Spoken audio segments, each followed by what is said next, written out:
ပတ်စာပါဟိုဇာတိကတော့ရှင်မြေဆောင်ကကနိုင်မှတ်ပုံနဲ့ဘက်ကတော့13464ပါတောင်ခရမ်းဇာတိပါကျွန်တော်ရောသားစစ်ပါကျွန်တော်မျိုးသမီးကတော့မကွေးသူပါကျွန်တော်မကွေးကိုလိုက်ပြီးမှလှုပ်ရင်းနဲ့ကျွန်တော်ဒီမကွေးကနေမှပေါ်တာဆွဲခံရတာပါစစ်မှုမထမ်းရမနေရဆိုမှပေါ်တာဆွဲလို့ကျွန်တော်တို့ကလေးမျိုးကိုရဲဟဲ့လေးနဲ့ခေါ်သွားပါတယ်ခေါ်သွားတော့အဲ့ဒါမှရောက်တော့ကျွန်တော်တို့ပတ်စာလေးကိုအဲ့ဒါမှတနက်အဖြုတ်အတက်တွေကိုတင်ပေးရဖြစ်ခတ်မှုပုံစံမျိုးတွေကိုသူတို့တင်ပြပေးပါတယ်အဲ့ဒါပြီးရင်အရေးကြီးတဲ့ဆိုမှကျွန်တော်တို့ပတ်စာတွေကိုရှီတန်းကိုပို့တယ်ရှီတန်းကိုပို့တဲ့အချိန်မှာကျွန်တော်တို့လေရဲဟဲ့လေးနဲ့ဒီဟာခါမျိုးယူဟာကုန်းဆိုတဲ့စစ်တပ်ကိုပို့အဲ့ဒါကိုချပေးတော့ညနေ6နာရီ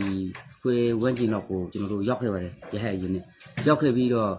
နိုင်ခွေကြော်လောက်နားပြီးတော့ကျွန်တော်တို့ရည်ကြီးရဲ့သူကကျမဒီဟိုကကြောက်တိုင်ကုန်းဖက်ကိုကျွန်တော်တို့ကားနဲ့လိုက်ပို့ပါတယ်ကားနဲ့လိုက်ပို့လိုက်တော့အဲ့ဒီအချိန်ကကျတော့ကျွန်တော်တို့ကလုံခြုံရေးပေါ့စစ်ကတော့တစ်ခါမှတော့မတိုက်ဘူးပါဘူးအဲ့ဒီကမှကျွန်တော်တို့ရောက်တော့ကျွန်တော်တို့ပတ်စာတွေကိုကြီးစံတယောက်ကို90စီပေးပဲလက်ပြပုံတစ်လုံးစီပေးပါတယ်တနက်ကတော့အရေးကြီးတဲ့အချိန်ကျမှကိန်းဆောင်တဲ့အချိန်လောက်မှာပဲပြီးရင်ကိန်းပြီးတော့နေသူတို့ပြန်သိမ်းပါတယ်အဲ့ဒါဒီစစ်တပ်တရားနေပြီးမှပတ်စာတွေထွပြေးလို့ရှိရင်ဒီ CDN တို့ PDF တို့တွေကနေပြီးမှဟိုကျွန်တော်တို့ဒီတနက်ကိုအပ်ပြီးလို့ရှိရင်လဲဟိုသူကငွေကိုချိမြင့်နေငွေချိမြင့်ပြီးလို့ရှိရင်လည်းမင်းတို့အလကားမထားဘူးသူတို့လိုအပ်တဲ့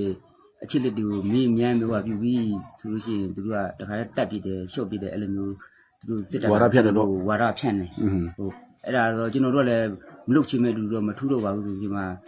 တေခါမတေတော့ဆိုမှကျွန်တော်ထွပြေးခဲ့တာပါတနက်တပါယူပြီးမှ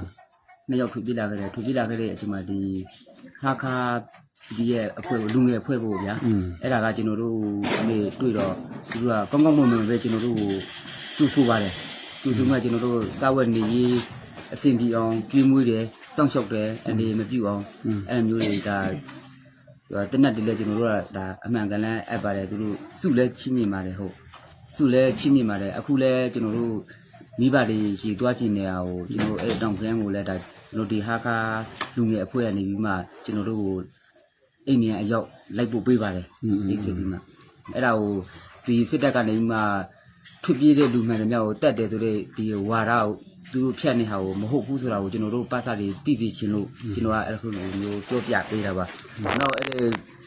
ပြောချင်တာဒီပတ်စာမှန်တွေများလဲဟိုထွပြေးလို့ဒီလူငယ်ဖွဲ့နဲ့တွေ့လို့လဲတက်ခမ်းမယ်ဆိုတာမျိုးကလည်းမဟုတ်ပါဘူးအဲကျွန်တော်လည်းအမြဲတမ်းကြိုးဆိုပါတယ်ပတ်စာမှန်တွေများလဲအကုန်လုံးတကယ်လို့ကပြည့်မယ်ဆိုလို့ရှိရင်လဲကျွန်တော်တို့ ਨੇ အမြန်ဆုံးစစ်တွေပေးပါလို့ကျွန်တော်မြစ်တာရက်ခံပါတယ်ကျွန်တော်ပြောချင်တာဒီလောက်ပါ